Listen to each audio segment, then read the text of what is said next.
Balamusizaako amanya ndi Judith Mugabe Chaita nga leero ngenda basomera olugero oluyitibwa nti omugole n'ensumbi.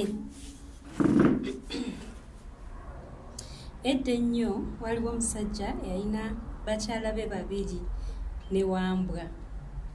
Lumu yalaba omuwala omubalagavu ku kyalo ekiriraanye ekikye, bw'atyo n'asalawo amuwase amuleete awaka abe ne bakyala be basatu.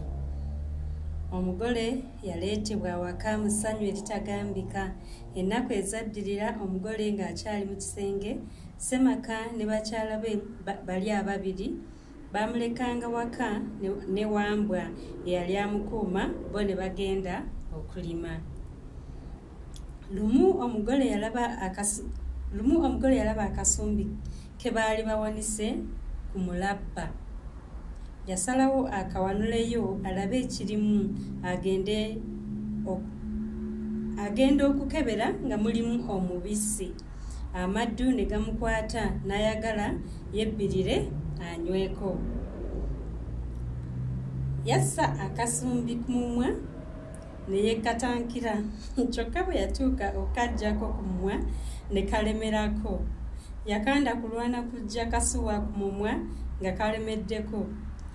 Yagezaako okuyita Wambwa ajje amuyambe okukaggyako nga naye tawuuna, atuzza liiso.